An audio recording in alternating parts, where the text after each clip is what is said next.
우리 하나님과 우리 구주 예수 그리스도의 이름으로 은혜와 평강의 인사를 드립니다.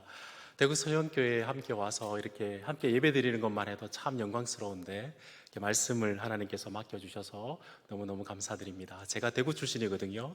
그래서 대구 서영교회에 와서 말씀을 전한다니까 정말 두렵고 떨리는 마음으로 한편 감사하는 마음으로 이렇게 서게 되었습니다. 특별히 찬양위원회 우리 헌신 예배인데 굳이 찬양위원만이 아니라 우리 모두가 하나님을 찬양해야 될 자로서 함께 헌신하는 귀한 시간 되었으면 좋겠습니다. 우리 하나님 음성 듣기 전에 우리 잠시만 기도하고 하나님 음성 듣겠습니다. 존귀하신 주님, 이 시간 저희가 마음의 무릎을 꿇습니다. 성령 하나님 이 말씀을 영감하신 것처럼 우리 가운데 역사하여 주셔서 이 시간 성령 하나님 우리의 마음의 신비에 이 말씀을 새겨 주시옵소서. 그리고 이 말씀대로 살아갈 수 있는 힘과 능력도 저희에게 허락하여 주시옵소서. 감사하며 우리 구주 예수 그리스도 이름 받들어 기도드리옵나이다. 아멘. 여러분들 교회에서 신앙생활 하시면서 지금까지 들어왔던 여러 간증들 중에 가장 인상적으로 남아있는 간증 혹은 가장 은혜로웠던 간증은 어떤 간증들이 있습니까? 간혹 간증은 우리의 잠자는 신앙을 흔들어 깨워서 굉장히 신앙에 도전을 주는 것도 사실입니다. 그러나 감동이 되지만 가만히 생각해 보면 마음을 불편하게 하는 간증들도 더러는 있습니다. 좋은 대학에 들어가서 1등상을 받고 하나님께 영광을 돌리는 것은 참 귀한 일이지요. 그러나 열심히 노력은 했지만 바라던 결과를 얻지 못한 성도들에게는 그 간증이 어쩌면 아픔인지도 모르겠습니다. 때로는 바라던 결과를 열심히 추구를 했지만 얻지 못할 때에 신앙에도 혹시나 골품 제도가 있는 건 아닌가, 그런 간증들이 우리의 마음속에 어려움을 주는 것도 사실입니다. 한편 큰 경제적으로 어떤 어려움을 이겼거나 육체적으로 하나님께서 기적을 베풀어 주셔서 큰 극복을 했던 그런 간증들은 우리에게 참 도전이 주고 듣기에 너무너무 은혜스럽지만 한편으로 하나님께서는 내 병을 낫게 해주진 않지만 매일매일 그 병을 붙들고 있지만 신앙을 지키기 위해서 열심히 하나님 앞에서 살아가는 그 성도들의 신앙 역시 귀한 신앙이기에 고난의 크기나 흔적에 따라서 신앙의 강도를 우리에게 측정하게 되는 마치 인간 승리형 간증은 때로는 우리에게 불편함을 주는 것도 사실입니다. 여러분, 뭐니 해도 가장 강력하고 최고의 간증은 나는 하나님의 음성을 들었다, 나는 하나님의 환상을 보았다라는 종류의 간증들입니다. 사실 하나님께서 상식을 넘어서 일하실 수 있기 때문에 그런 간증에 함부로 이야기하지는 못하죠. 그런데 마음속에 이런 생각이 있습니다. 하나님, 나는 그렇게 열심히 기도하는데 나에게는 한 번도 말씀해 주시지 않으시고 왜 그분께만 그렇게 말씀해 주시는지, 체험이 없는 내 신앙은 마치 B급, 부족한 신앙인 것처럼 만드는 간증이라면 어쩌면 그 간증은 우리를 불편하게 하는지도 모르겠습니다. 그런데 여러분, 오늘 우리가 읽은 사도 바울의 내용을 보면 우리가 그렇게 불편하게 여길 수 있는 그런 간증을 하고 있는 것 같아요. 사도 바울이 하나님의 계시와 환상을 보았다라고 자기 간증을 시작하고 있습니다. 사실 사도 바울은 이 하나님의 계시와 환상을 보았다는 간증뿐만이 아니라 우리가 읽어보지는 않았지만 11장 말씀 22절을 한번 볼까요? 여러분 성경 가지고 계시죠? 22절 말씀을 보시면 그들이 히브리인이냐 나도 그러하며 그들이 이스라엘이냐 나도 그러하며 그들이 아브라함의 후손이냐 나도 그러하다. 지금 사도 바울은 자신의 육체의 조건을 마치 자랑하는 듯이 이야기를 하고 있습니다. 그런가 하면 23절 이후로 보면 자신이 주님을 위해서 받은 수고와 고난이 나 같은 사람이 있을 정도냐라는 식으로 우리에게 자신이 경험한 어려움과 고난을 우리에게 설명하고 있는데요, 그게 13번이나 되더라고요. 한번 헤아려 보시면 안 되겠죠? 함께 살펴보도록 하겠습니다. 우리 23절 밑에 보시면 뭐라고 이야기를 하고 있냐면 40의 가만매 한 번, 3번의 태장, 한 번 돌을 맞고 3번 파선하고 일주야를 깊은 바다를 지났으며 여러 번 여행하면서 강의 위험과 강도의 위험과 동족의 위험과 이방인의 위험과 신의 위험과 강야의 위험과 바다의 위험과 거짓 형제의 위험과 기타 수고를 위해서 열심히 주님을 위해서 수고했다고 마치 자기의 수고를 자랑하는 듯이 이야기를 하다가 12장 오늘 우리가 읽은 본문 말씀에서 드디어 나는 하나님의 환상과 계시를 보았다는 정도로 마치 자기 이야기를 자랑하는 듯이 우리에게 이야기하고 있습니다. 이 말씀을 자칫 잘못 듣게 되면 고도의 심리학이나 고도의 수사를 써서 자기를 자랑하는 것처럼 들릴 수도 있는데, 사실은 사도 바울은 그것을 하는 것이 아니고 사도 바울이 자기 이야기를 하는 데는 사실은 이유가 있습니다. 우리가 읽은 본문 말씀이 12장부터인데요, 사실은 10장부터 이 12장까지를 바울의 어리석은 자랑 혹은 바보 연설이라고 이야기합니다. 오늘 우리가 읽은 1절 말씀을 보더라도 무익 하나마 내가 부득불 자랑한다라고 이야기를 하고 있습니다. 내가 원해서가 아니고 마지못해서 이 이야기를, 자기 이야기를 한다라고 하고 있습니다. 거기에는 여러분 이유가 있습니다. 왜냐하면 사도 바울을 비난하는 사람들이 많았습니다. 그의 사역을 무시하는 사람들이 굉장히 많았습니다. 사도의 자격이 있는가, 교회 지도자가 되기에 자격이 없다라고 비난하는 거짓 선생들이 굉장히 많았습니다. 무엇을 이렇게 비난을 했나 하면, 사도 바울은 분명히 가말리엘 문화에서 굉장히 잘 배운 사람인데 다른 사도의 추천서가 없다라고 비난을 하기 시작을 했고, 언어가 말이 좀 둔하다고 설교를 못한다고 막 비난을 했습니다. 여러분, 이건 사실이 아닙니다. 사도 바울이 왜 말이 둔했느냐 하면, 세상은 자기 자랑을 하는 수사를 썼는데 사도 바울은 자기 자랑을 하지 않는 방식으로 설교를 했기 때문에 사람들이 보기에는 설교를 그렇게 잘하지 않는다라고 느꼈던 겁니다. 무엇보다 거짓 선생들이 사도 바울의 사도권을 비난했던 이유는 무시했던 이유는 뭐냐면, 사도 바울이 가졌던 치명적인 육체의 장벽 때문입니다. 여러분, 그때나 지금이나 사람은 겉으로 보이는 것으로 평가하기를 굉장히 좋아합니다. 그렇게 평가할 때 안정감을 느끼는 것 같습니다. 근데 여러분, 사도 바울이 다른 사람들이 그렇게 자랑하니까, 그래서 마지못해 내가 마치 세상의 수사를 벤치마킹하거나 내가 그것을 패러디해서 내가 자랑하겠다, 그런 이야기를 하는 것이 아니라, 사실은 사도 바울은 거짓 선생뿐만 아니라 성도를 위해서 지금 마지못해서 이 일을 하고 있는 겁니다. 우리 읽지는 않았지만 12장 11절 말씀을 한번 볼까요? 제가 서영교회 성도님들은 말씀을 항상 사모하는 성도님들로 알고 있습니다. 그래서 성경 구절을 살펴보면서 설교를 하도록 하겠습니다. 12장 11절 말씀을 보면 사도 바울이 이렇게 고백을 하죠. 내가 어리석은 자가 되었으나, 이렇게 이야기하는 것이 어리석다는 걸 알고 있다는 겁니다. 그런데 너희가 억지로 시킨 것이니, 당신들 때문에 내가 억지로 시킨 것처럼 마지못해서 이렇게 한다라고 이야기하고 있습니다. 왜 그랬을까요? 사실은 고린도 교회 성도님들은 사도 바울이 그렇게 비난을 받거나 그렇게 할 때 사실은 사도 바울의 편에 서줘야 됐습니다. 왜냐하면 사도 바울이 개척해서 만든 교회가 18개월 동안 머물러서 그가 개척한 교회가 고린도 교회였거든요. 근데 거짓 선생들이 그렇게 이야기를 하니까 사람들이 거기에 동조를 하게 되었다는 겁니다. 사도 바울이 그것 때문에만 이렇게 자기 이야기를 하는 것이 아니라, 자기 자신에 대해서는 거짓 선생의 이야기를 들어도 괜찮은데 자신이 전했던 복음 메시지에, 하나님의 복음에 대해서도 잘못 생각할까봐 사도 바울이 애타는 마음으로 내가 부득불, 이게 어리석은 줄은 알지만 내 이야기를 통해서라도 내가 낮아져서라도 여러분들을 깨우쳐야 되겠다는 생각을 가지고 자기 이야기를 하고 있는 것이지요. 사랑하는 성도 여러분, 사도 바울의 이야기를 쭉 하고 있으니까 이게 나와 무슨 상관인가 싶은가요?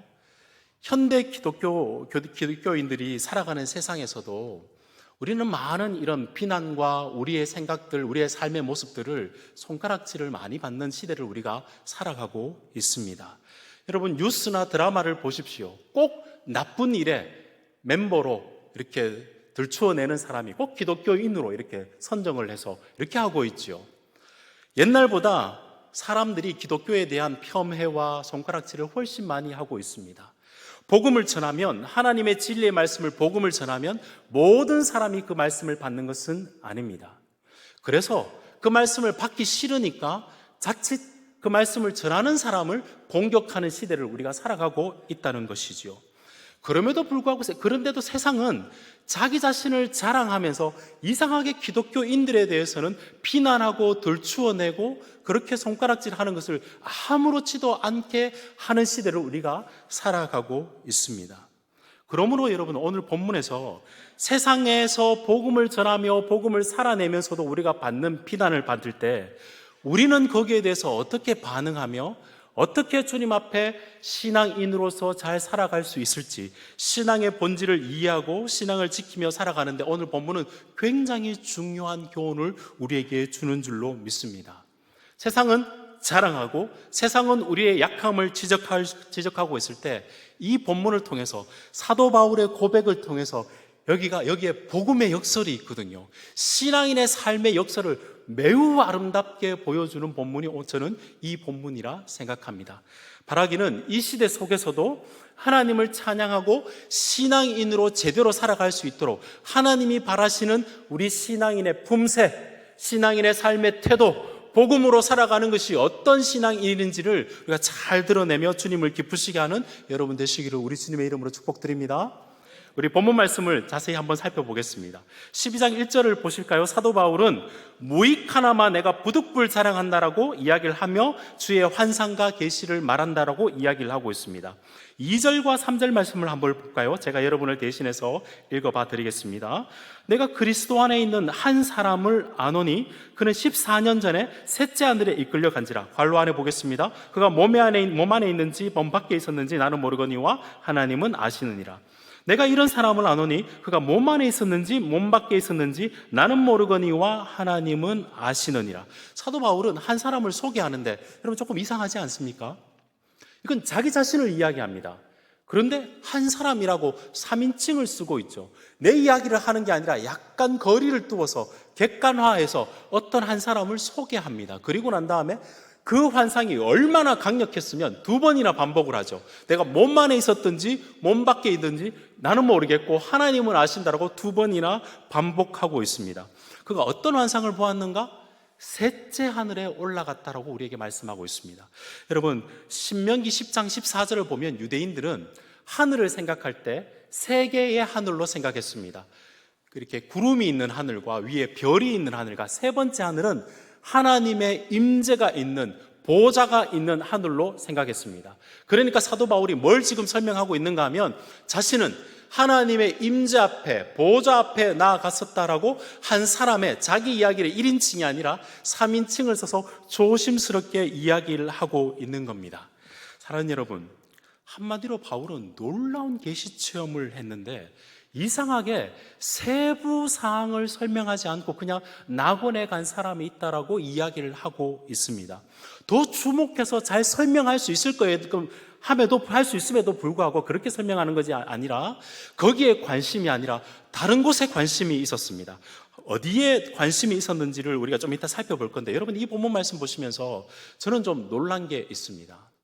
14년 전에 이걸 경험을 했다면 그 전에 이야기도 할 만도 한데 한 번도 이야기하지 않고 이때 이야기하고 있습니다.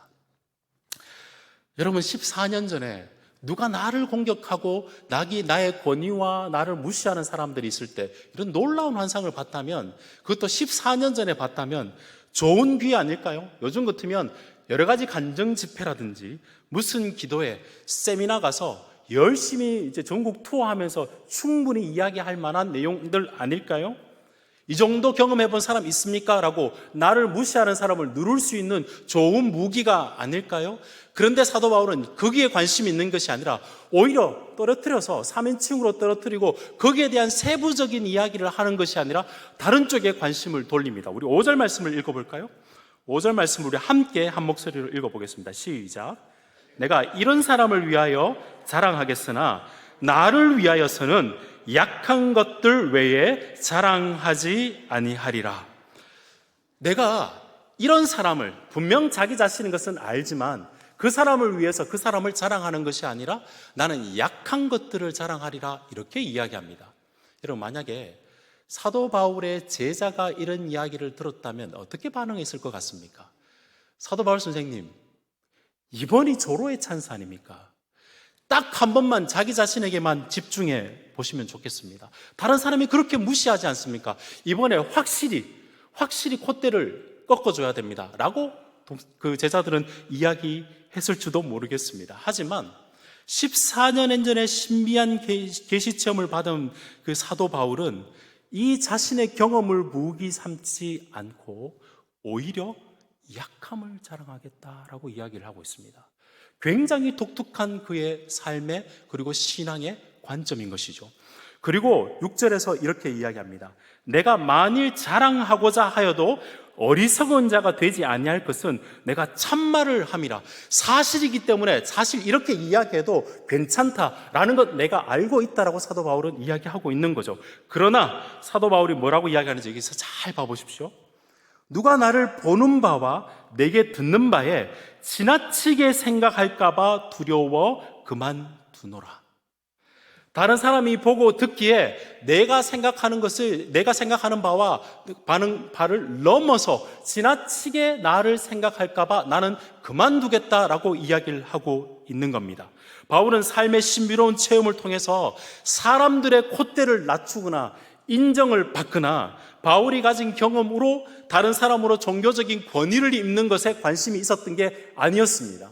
사실 그게 사실이었지만 그가 진짜 관심이 있었던 것은 내가 선을 넘어서 그리스도를 드러내는데 내가 선을 넘을까봐, 사람들이 나에게만 주목할까봐 그게 두려워서 나는 그만두겠다라고 고백하고 있는 것이지요. 여러분, 놀라운 신앙 고백 아닙니까? 여러분, 오늘날 사람들이 살아가고 있는 이 시대를 탈진리의 시대라고 이야기를 합니다. 탈진리의 시대라는 게 뭐냐 하면 사실인 것에 사람이 관심이 있는 것이 아니라 많은 사람들이 좋아하면 사실이 되는 시대를 살아가고 있다는 거죠. 많은 사람들이 선호하는 것이 있으면 더 큰 관심을 가지고 그것을 진리인 양 받아들이지만 진리임에도 불구하고 사실인 것을 사람들은 받아들이지 않는 겁니다. 그래서 여러분, 정치에서도 이런 말이 있죠. 메시지가 싫으면 메신저를 죽여라. 사람들이 그 메시지를 듣기 싫으니까 사람들을 공격하는 거죠. 메신저를 공격하는 겁니다. 사람들은 진리를 받아들이는 것이 아니라 자기가 선호하는 내용들을 받아들이기가 굉장히 좋은 시대를 우리가 살아가고 있는 겁니다. 이게 우리에게 어떤 경향성을 주느냐, 어떤 문제를 일으키느냐 하면 사람들이 재미있어하고 즐거운 이야기만 귀 기울이기 때문에 자칫 우리도 거기에 따라가기 쉬운 그런 어떤 흐름들을 우리가 스며들기가 굉장히 쉽습니다. 우리가 잘 알다시피 성도는 하나님의 이야기를 듣고 그분 나라와 그분의 아름다움 속에서 나를 발견하는 겁니다.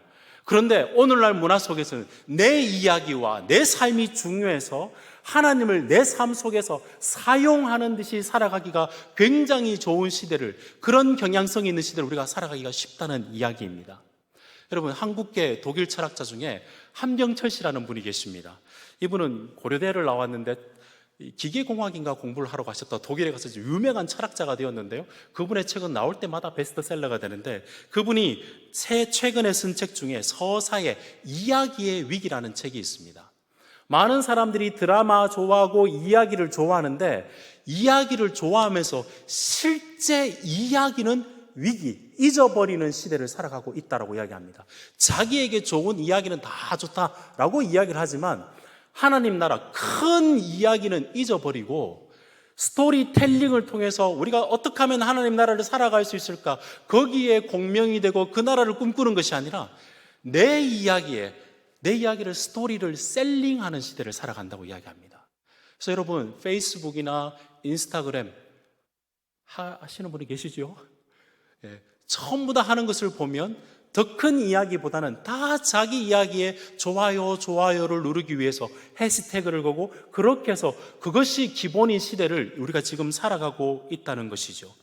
스토리셀링의 시대, 자기 이야기를 포장하고 자기 증명을 과시하고 이력서를 부풀리고 1등이 되기 위해서는 이력서도 부풀리고 다른 사람에게 자기 삶이 중요하다는 것을 알리기 위해서 보십시오, 나는 이렇게 살아가고 있습니다. 열심히 살아가고 아름답게 살아가고 있습니다. 나는 예수님도 믿고 하나님도 믿고 정말 잘 살아가고 있습니다 라고 이야기를 하고 있지만 실제 스토리셀링의 결과가 어떻게 되느냐?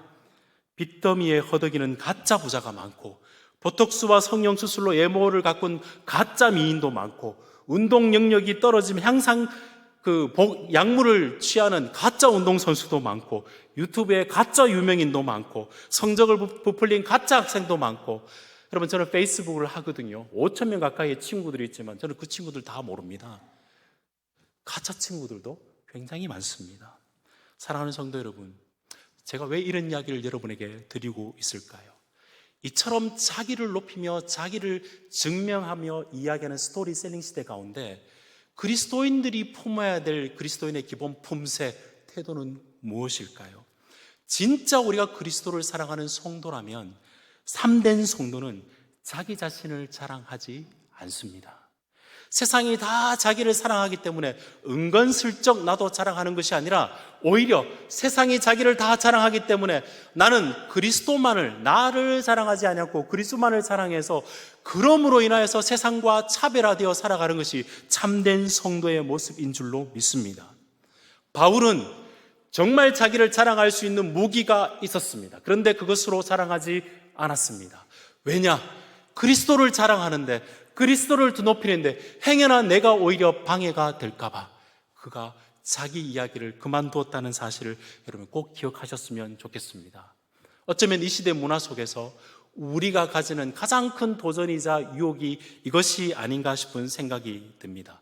우리도 사람이기에 특히 교인들은 한국 교회가 이 세상을 위해서 하는 일이 얼마나 많습니까? 그럼에도 불구하고 사람들은 그것을 보기보다는 우리의 약점과 우리의 부족한 지점들을 들추어내서 자기는 자랑하고 우리를 낮추는 그런 시대를 우리가 살아가서 은근히 우리도 우리 스스로를 드러내고 싶은 이야기들이 많은 줄도 압니다. 그러나 여러분, 그때라도 우리는 입을 조심해야 될 줄로 믿습니다. 복음은 우리 자신에게 주목하는 것이 아니라 언제나 복음은 우리로 하여금 그리스도를 주목하게 하는 것인 줄로 알기 때문입니다. 만일 바울처럼 복음 메시지를 훼손하지 않고 깨닫도록 하기 위해서 우리의 이야기를 할 때가 있다면 그때라도 여러분이 조심해야 될 줄로 믿습니다. 마치 자기 경험이 보편화되어서 이게 맞다, 당신은 경험하지 못했고 그렇지 않기 때문에 틀렸다라고 이야기하는 것이 아니라 나는 하나님께서 이런 은혜를 내 삶 속에 있어 줬고 당신은 어떤 경험이 있는지 서로 존중하며 이야기를 하는 문화가 우리 가운데 있어야 될 줄로 믿습니다.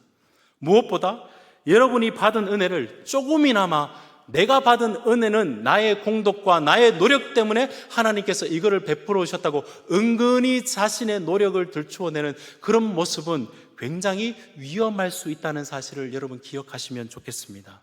제가 알기로는 그리스도를 높이는 것이 아니라 어떤 측면에서 그리스도를 높이면서도 아무리 좋은 경험이라도 하나님을 갈망하는 것이 아니라 하나님을 경험한 내 스스로에게 주목하게 되는 그런 간증이라면 그것은 건강한 간증이 아니기 때문입니다. 사랑하는 성도 여러분, 사도 바울의 진의가 느껴지십니까? 그가 하나님 앞에 받은 은혜가 너무 커요.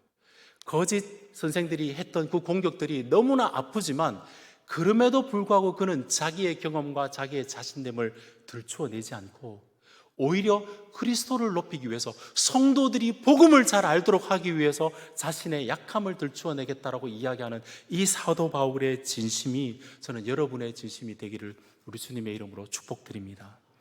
사실 여러분, 성도 가운데 성도라면 어떻게 이 마음을 가지지 않을 수가 있겠습니까? 그리스도만을 자랑하겠다는 그 열정과 진심 어림이 없는 성도가 누가 있겠습니까? 하나님만을 찬양하겠다, 그리스도만을 높이겠다, 그런 마음이 다 있겠지요.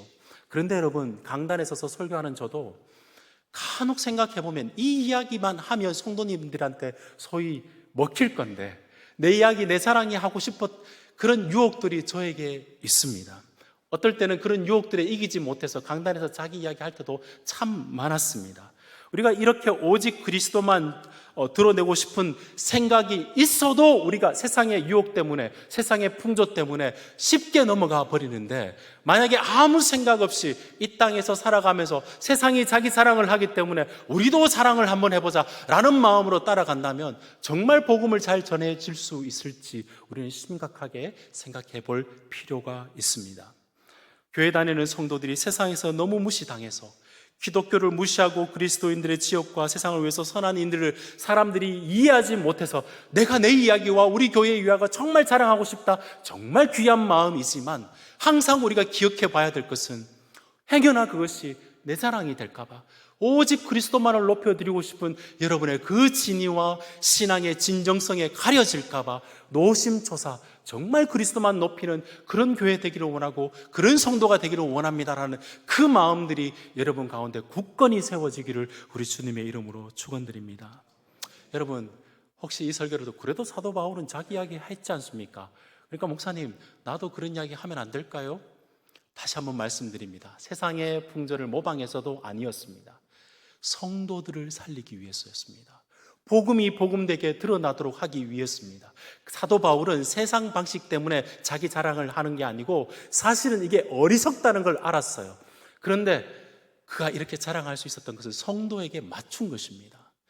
예수 그리스도가 이 땅에 오신 것은 성육화에서 자신을 낮추어서 복음의 전도의 미련한 방식으로 우리에게 가르쳐 주셨듯이 사도 바울은 성도들이 세상에 자랑하는 방식으로 그렇게 들으니까 자기 자신을 낮추어서 성도들에게 복음 메시지를 제대로 전달하기 위해서 그리스도만을 높이기 위해서 그는 이런 방식으로 전했다는 사실을 꼭 기억하셨으면 좋겠습니다.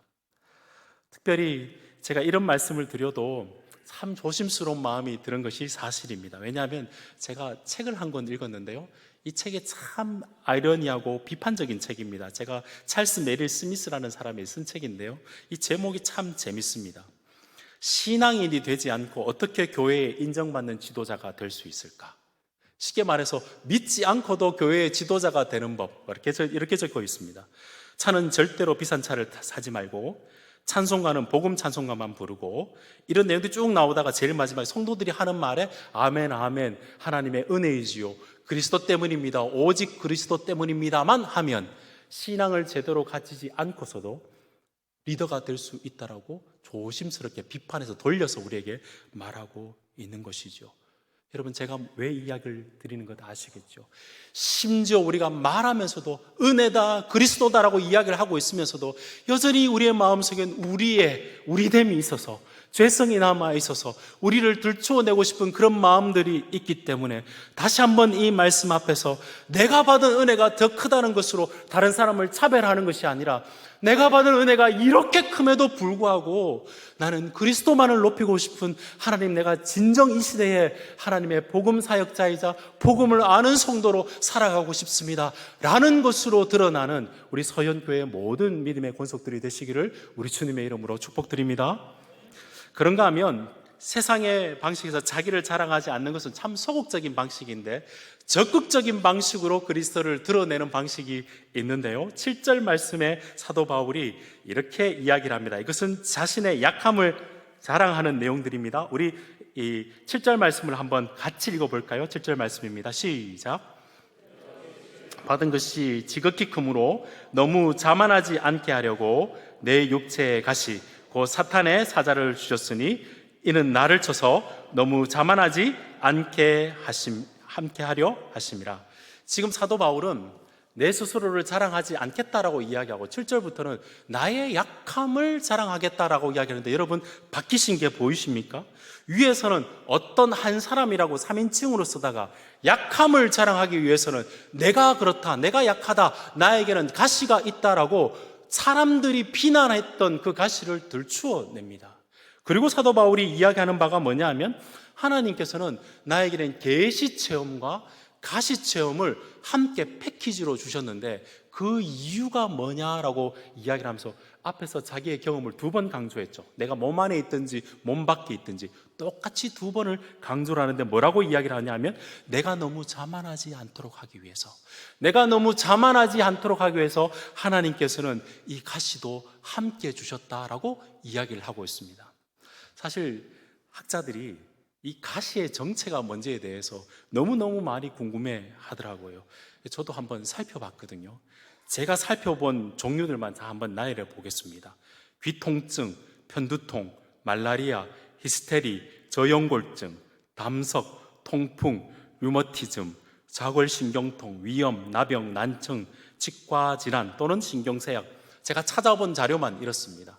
사람들은 이 가시의 병리학이라 그러죠. 가시의 종류에 대해서 관심이 많았는데 사도 바울은 한 번도 성경에서 가시가 어떤 가시인지를 설명하지는 않습니다. 그러나 사도 바울은 이 가시가 자기에게 어떤 의미가 있고 이 가시의 사명이 뭔지를 우리에게 설명하고 있는 겁니다. 그 사명이 뭐냐 하면 내가 하나님께 받은 은혜가 너무 많아서 그래서 그리스도를 굉장히 높여드리고 싶은데 나로 하여금 자만하지 않도록 하나님께서 나에게 가시도 함께 주셨다라고 우리에게 설명하고 있는 가시의 의미를 설명하고 있는 겁니다. 하나님께서 영적 안전장치를 주셨다라고 설명하고 있는 것이죠. 사실 여기 가시라는 말이 용법을 보면 말뚝이라고도 설명할 수 있습니다. 여러분 기구가 어떻습니까? 풍선이 있으면 풍선에 쑥 바람이 들어오면 기구가 이렇게 올라가지 않습니까? 하나님께서 우리가 풍선처럼 부풀려서 스스로를 자랑하지 않도록 하기 위해서 가시와 말뚝으로 그 기구를 땅에 딱 박아 놓은 거죠. 그렇게 해서 하나님의 계시와 하나님의 가시를 통해서 전체를 통해서 하나님의 영광스러움과 그리스도를 높여드릴 수 있도록 하나님께서 그 가시도 주셨다라고 가시의 의미를 설명하고 있는 겁니다. 여러분, 왜 하나님께서 이렇게 하셨을까요? 사도 바울의 입장에서는 너무너무 큰 은혜를 받은 겁니다. 여러분, 하나님의 보좌 앞에 같이 가서 임재를 경험한 것은 말할 수 없는, 본문에도 그렇지만 말할 수 없는 영광스러움 아니겠습니까? 그걸로 자고하고 하기가 굉장히 쉬우니까 하나님께서 가시를 주셔서 하나님만을 높이도록 하기 위해서 주셨다는 굉장히 참 의미 있는 신앙 고백을 하고 있는 것이죠. 여러분, 이 가시가 하나님이 주셨다라고 해서 이 가시가 아프지 않는 것은 아니죠. 그래서 사도 바울은 이렇게 이야기를 합니다. 사단의 사자를 주셨으니. 아프다는 거죠. 사람들이 그렇게 지적하는 것이 실제적으로 힘들다라고 사도 바울은 고백하고 있습니다. 그래서 사도 바울의 한 행동이 뭐냐면 8절 말씀을 볼까요? 함께 읽어보도록 하겠습니다. 시작. 이것이 내게서 떠나가기를 위하여 내가 3번 주께 간구하였더니. 사도 바울의 마음을 여러분 다 동의하시죠? 하나님, 이것만 없으면 제가 좀 살 것 같습니다.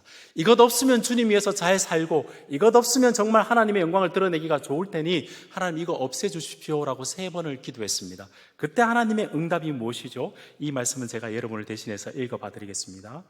나에게 이르기를, 사도 바울에게 응답이 왔습니다. 내 은혜가, 하나님의 은혜가 내게 족하다. 이는 내 능력이 약한 데서 온전하여 짐이니라. 아멘이십니까? 여러분, 이 말씀이 굉장히 우리에게는 참 은혜스러운 말씀이지만 저는 이 말씀을 읽을 때 참 하나님 나이스하게 거절하신 것 같다, 그런 생각도 해보았습니다. 여러분, 우리는 바울의 3번의 간절한 기도를 충분히 이해할 수 있습니다. 자신의 아픔을 앞에 두고 어떻게 하나님께 가시를 두고 기도하지 않을 수 있겠습니까?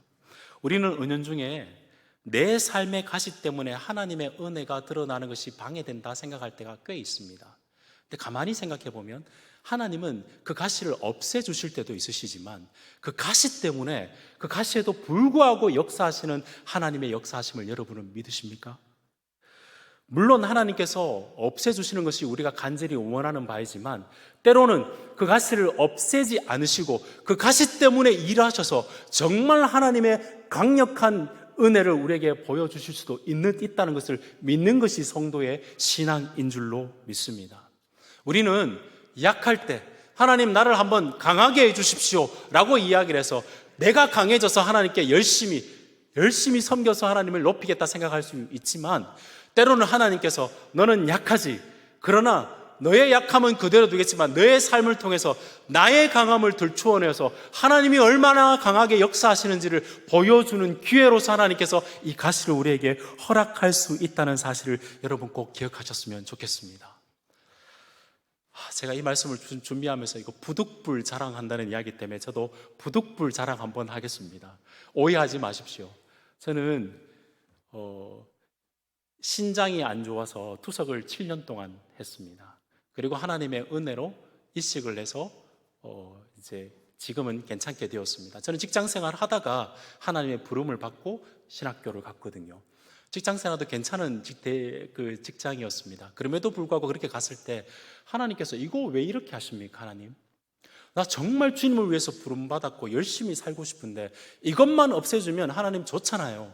저에게도 유익이고 하나님께도 유익인데 왜 이것 없애주시지 않습니까? 라고 생각하는 것이 제가 생각했던 기도의 제목이었습니다. 근데 하나님께서는 그런 내가 원하는 방식으로 일하시는 것이 아니라 여전히 지금도 약하지만 그 약함을 통해서 하나님이 일하심이 어떠한지는 저는 체험적으로 알게 되었습니다. 여러분, 하나님께 강함을 구하십시오. 그러나 하나님께서 강하게 해주시지 않는다는 것으로 여러분 좌절하지 않으시는 여러분 되시기를 우리 주님의 이름으로 축복합니다. 그러므로 하나님의 이 응답이, 여러분 내게 족하다는 이 응답이 하나님의 은혜에 그냥 만족하라, 사실은 그런 차원이 아닙니다. 그런 차원이 아니라 하나님은 나의 약함을 통해서도 하나님의 강하심을 드러낼 수 있는 재료로서 너의 인생을 사용하겠다는 더 큰 하나님의 약속인 줄로 믿습니다. 하나님은 너는 너의 효과성으로 일을 하지 아니야. 나는 나의 은혜의 충만함으로 너의 부족을 채워서 일한다. 이것이 내가 준 내게 은혜가 족하다라는 고백인 줄로 믿습니다. 여러분, 우리는 내가 아무리 효과적으로 일하더라도 하나님의 은혜보다는 못하다는 사실을 꼭 기억하시며 여러분 섬기시는 여러분 되시기를 우리 주님의 이름으로 축복드립니다. 여러분, 저는 이 말씀을 준비하면서 이렇게 언뜻 떠오른 내용이 있습니다. 사도 바울이 3번 하나님께 기도를 했지요. 우리 주님도 겟세마네에서 3번 우리 하나님께 기도했습니다. 고난의 자는 가시면류관을 앞에 두고 하나님 아버지 이것을 없애주십시오, 이렇게 해주십시오. 그러나 하나님의 원하시는 뜻이라면 이것을 나에게 제하여 달라고 주님께서 몇 번 기도하셨죠? 3번 기도했습니다. 여러분, 그것이 응답되었습니까? 그렇지 않죠. 그 결과가 무엇입니까? 주께서 그 결과 거절당한 은혜로 인해서 저와 여러분이 구원받았지 않습니까? 그분이 십자가에 달리심으로 우리가 구원받았지 않습니까? 사도 바울이 그런 거절의 은혜를 알았기 때문에 9절 뒷부분에 한번 볼까요? 그러므로 도리어 크게 기뻐함으로. 이런 고백이 어떻게 가능할까요? 십자가의 은혜를 아는 사람만이 이 고백이 가능한 것이죠. 그러므로 내가 크게 기뻐하여 나의 여러 약한 것들에 대하여 자랑하리니 이는 그리스도의 능력이 내게 머물게 하려 함이라. 여기서 머문다는 뜻은 장막을 친다는 거예요. 하나님, 나는 약하지만 내 약함을 위에 하나님의 은혜의 장막을 펴서 그 은혜로 일하는 자로 나를 사용해 주신다는 것. 하나님, 그러므로 내가 약함을 이야기할 수 있습니다. 그러므로 하나님, 내 약함을 주님께 내어놓고 더 큰 은혜를 구하며 신앙생활하겠습니다 라고 고백할 수 있는 그 고백이 내 은혜가 내게 족하다라는 하나님의 말씀인 줄로 믿습니다. 10절에서 그는 이렇게 고백하죠. 그러므로 내가 그리스도를 위하여 약한 것들과 능력과 공핍과 박해와 공고를 기뻐하노니. 왜요? 이는 내가 약할 때 나의 약함을 통해서도 나를 덮어서 능가해서 나의 잘남과 잘못을 능가해서 그리스도께서 하나님의 하나님 되심을 펼쳐 보이시는 내 인생의 약함을 통해서도 하나님의 강함을 드러낼 수 있다는 것을 알기 때문에 내가 약할 때 하나님 강하게 일하십니다 라고 고백할 수 있는 사도 바울의 고백이 되었다는 사실입니다. 사랑하는 서영교회 모든 성도 여러분, 참된 신자의 고유한 삶의 방식이 무엇일까요? 모든 타 종교는 내가 다른 신을 만족시키든지 다른 신이 나를 만족해서 그러면 서로서로 물물교환이 돼서 서로서로를 위해서 좋은 신앙관계 혹은 종교관계가 이루어지는 것이죠. 기독교인의 좋은 신앙의 기본적인 그거와 차별되는 삶의 방식이 무엇일까요?